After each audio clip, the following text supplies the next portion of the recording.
चाहे किसी भी मौके पर। हम मौका कहना और बोलना नहीं चाहते, लेकिन जरूरत का जब भी मौका आया, जब भी नुमाइंदगी का मौका आया, जब भी कामकाज करने का मौका आया, हम वार्ड में हाजिर रहे। हमने वादा किया था इसी स्टेज से कि हम अगर चुनकर आए तो यकीनन हम आप लोगों के बीच में रहेंगे। हमने मकान तामीर किया, यहां पर रहने आए। जब भी जैसी भी जरूरत पड़ी इस लॉकडाउन में, अगर हमें यह लगा कि अल्लाह ने हमें इतनी इस्तेताब दी है, हमें इस इस्तेताब भर काम करना चाहिए, तो हमने वो भी कोशिश की। जिस तरीके से हमें लोगों के पास पहुंचते आया, पहला ही हफ्ता था लॉकडाउन का, हमने महसूस किया कि ये इलाका जो है ये गरीब बस्ती का इलाका है। इनके प्रोग्राम जो है जुमा से जुमा के होते, और ये लॉकडाउन बिल्कुल नया है, न जाने ये कब तक कायम रहने वाला है। हम लोगों के बीच में आए, जो हमारी इस्तेताब थी, अल्लाह ने हमें जितना मैसर किया था उस इस्तेताब के मुताबिक, कुछ गलियां छूट गई होगी, नहीं हुई होगी, लेकिन हमने वार्ड नंबर 21 के एक एक घर तक अल्हम्दुलिल्लाह एक एक घर तक पहुंचने की कोशिश की। ये बताना नहीं है, ये कोई एहसान नहीं है, मैं ये नुमाइंदगी बता रहा हूं कि नुमाइंदगी किसे कहते हैं, अपनापन किसे कहते हैं, अपनों के दर्द को महसूस करना किसे कहते हैं, मैं ये बात बता रहा हूं। आज इलेक्शन का माहौल बना है।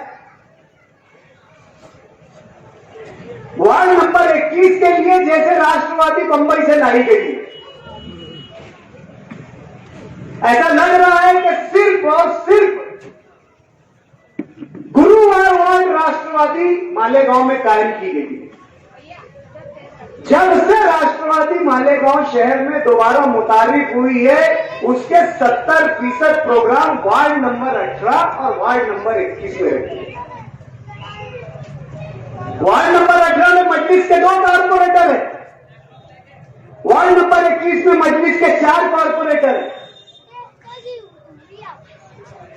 ऐसा क्या खौफ है मजलिस के इन कारपोरेटरों से? ऐसा क्या डर कि पूरा शहर छोड़कर, पूरा इलाका छोड़कर, सिर्फ कभी मीटिंग ली जाती है सैलानी चौक में, तो कभी मालदा के किसी कोने में, तो कभी यहां पर। क्यों आपको मजलिस के कारपोरेटरों से डर और खौफ है? किस बात की फिक्र लग गई है? क्या परेशानी है इसकी? इनकी क्या परेशानी है, क्या तकलीफ है, क्या डर है, क्या खौफ है, ये मैं बताता हूं आपको। इन्होंने इसी मकाम से कहा था कि आपके इलाके में कुछ ऐसे लोग पैराशूट से उतर कर आ रहे हैं जो एसी में सोते हैं, जो नर्म गदेलों पर सोते हैं, जिन्हें आवामी तकालीफ का कोई अंदाजा नहीं है। वो आपके दुख दर्द में कभी नहीं आएंगे, वो कभी आपका कोई समाजी सियासी काम नहीं कर सकते। आप उनको वोट मत दीजिए, इलेक्शन होते ही इनकी दुकान का शटर बंद हो जाएगा, ये गायब हो जाएंगे। ये सब बातें इसी मकाम से कही गई थी, यहां से ही कही गई थी।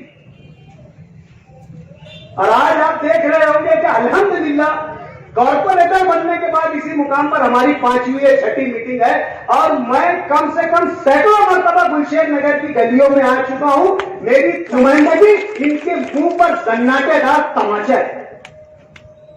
आप लोगों ने चुन कर दिया, आप लोगों ने मुझ पर भरोसा किया, आपने मुझे जिम्मेदारी दी कि इन सियासी डाकुओं का, इन सियासी चोरों का मैं जवाब दहना बनूं।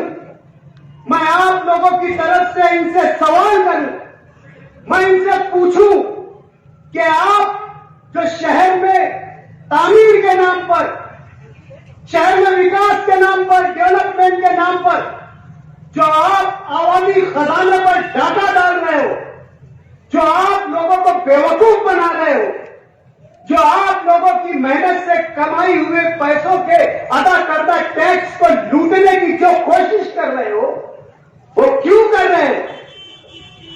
क्यों आप शहर के गरीबों पर नई घरपट्टी लादना चाहते हो? तो बड़ा बुरा लगता है इनको। हम ये कहते हैं कि 1996 के दर से जो घरपट्टी है, उसी घरपट्टी को रहने दो, आप सर्वे मत कराओ। अगर आप सर्वे कराओगे तो ये जो नया मकान तामीर हो रहा है, जो मेरी और आपकी नजरों के सामने है, अगर इसका 96 के हिसाब से 100 रुपया घरपट्टी आती है तो नई तामीर के हिसाब से इसकी 10,000 घरपट्टी आएगी। ये गुलशन नगर की आवाम या गरीब आवाम जो आज पहले ही लॉकडाउन के हालात से परेशान है,